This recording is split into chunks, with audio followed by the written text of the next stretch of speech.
Every child should have the right to a great childhood. But I'll tell you what, when we think of children, we tend to think of the children we know, our brothers, our sisters, our nephews, the next door neighbor. But until every child in the United States, no matter who they are, no matter where they come from, no matter what their circumstances are, until every child has an equal opportunity to grow up in a healthy, happy environment, then our job is not done. And that's why pinwheels are so important to us. Just a couple days ago, the pinwheel became the logo for Prevent Child Abuse America. And there's a reason behind it.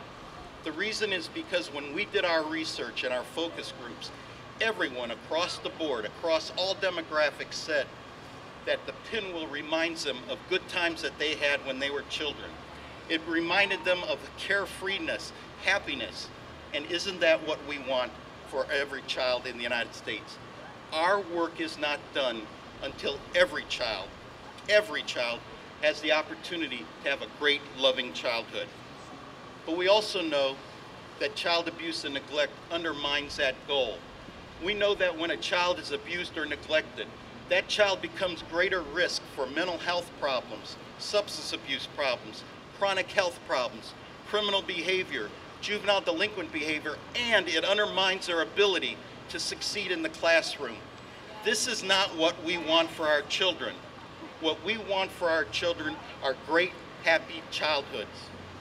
We don't want to undermine that particular vision, because when we do, not only does it have consequences for the child, it has consequences for us as taxpayers.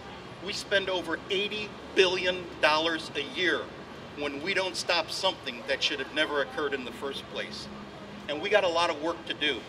Unfortunately, the United States of America does many, many, many great things, not only here in the United States, but internationally. But we do not have a national vision for children in this country.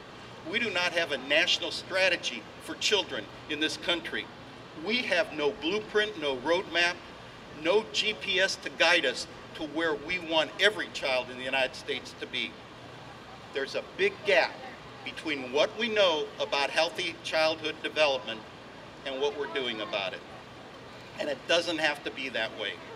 We have a role to play, and that role can be big or small. If everyone does something, then not one person has to do everything. We can change the fact that we do not have a national strategy and have a collective impact throughout the country. We can do it by, first of all, becoming aware of the issue. Second of all, we should be asking our legislative representatives and policymakers to give us a roadmap for that national vision. We can take time with the children we knew to either read, to talk to them, to be their friends. And for the children we don't know, we can volunteer in the community at human service agencies and organizations that develop our children.